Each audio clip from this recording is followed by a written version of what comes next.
സംസ്ഥാനത്ത് ഇടവേളയ്ക്ക് ശേഷം ഇടിമിന്നലോട് കൂടിയ ശക്തമായ മഴയ്ക്ക് സാധ്യതയെന്ന് കേന്ദ്ര കാലാവസ്ഥാ നിരീക്ഷണ വിഭാഗം മുന്നറിയിപ്പ് നൽകി. ബംഗാൾ ഉൾക്കടലിൽ രൂപപ്പെടുന്ന ന്യൂനമർദ്ദത്തിന് മുന്നോടിയായി അന്തരീക്ഷ ചുഴി രൂപപ്പെട്ടു. തെക്കൻ ബംഗാൾ ഉൾക്കടലിനോട് ചേർന്ന് ഇന്ത്യൻ മഹാസമുദ്രത്തിന്റെ ഭൂമധ്യരേഖാ പ്രദേശത്ത് കിഴക്കായി അന്തരീക്ഷ ചുഴി രൂപപ്പെട്ടതായി കേന്ദ്ര കാലാവസ്ഥാ നിരീക്ഷണ വിഭാഗം മുന്നറിയിപ്പ് നൽകി. മേഖലയിൽ നാളെയോടുകൂടി ന്യൂനമർദ്ദം രൂപപ്പെടാൻ സാധ്യതയുണ്ടെന്നും കേന്ദ്ര കാലാവസ്ഥാ നിരീക്ഷണ വിഭാഗം അറിയിച്ചു. ന്യൂനമർദ്ദത്തിന്റെ സ്വാധീന ഫലമായി സംസ്ഥാനത്ത് ഒറ്റപ്പെട്ടയിടങ്ങളിൽ ഇടിമിന്നലോടുകൂടിയ ശക്തമായ മഴയ്ക്കും ചില പ്രദേശങ്ങളിൽ നേരിയ മഴയ്ക്കുമാണ് സാധ്യതയുള്ളത്. കേരളത്തിൽ ഈ മാസം 21 മുതൽ മഴ ലഭിക്കാൻ സാധ്യതയുണ്ടെന്നും മുന്നറിയിപ്പിൽ വ്യക്തമാക്കിയിട്ടുണ്ട്.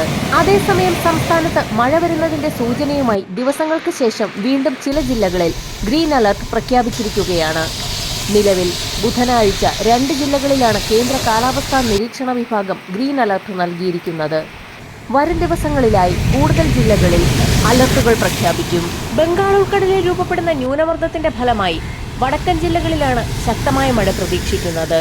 വടക്കൻ ജില്ലകൾക്ക് പിന്നാലെ തെക്കൻ കേരളത്തിലേക്ക് മഴയെത്തും.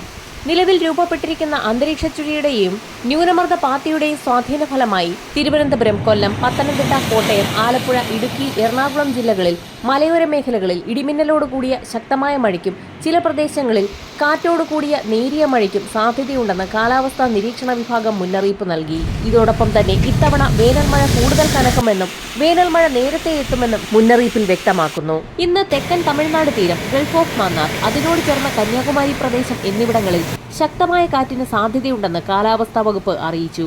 മണിക്കൂറിൽ 45 മുതൽ 55 കിലോമീറ്റർ വരെയും ചില അവസരങ്ങളിൽ മണിക്കൂറിൽ 65 കിലോമീറ്റർ വരെയും വേഗതയിൽ ശക്തമായ കാറ്റിന് മോശം കാലാവസ്ഥയ്ക്ക് സാധ്യതയുണ്ട്. ആയതിനാൽ മത്സ്യത്തൊഴിലാളികളും തീരദേശവാസികളും അതീവ ജാഗ്രത പുലർത്തണമെന്ന് ദേശീയ സമുദ്രസ്ഥിതി പഠന ഗവേഷണ കേന്ദ്രം മുന്നറിയിപ്പ് നൽകി. വരും മണിക്കൂറുകളിലെ കാലാവസ്ഥാ മുന്നറിയിപ്പുകൾക്കായി ചാനൽ സബ്സ്ക്രൈബ് ചെയ്യാൻ മറക്കാതിരിക്കുക.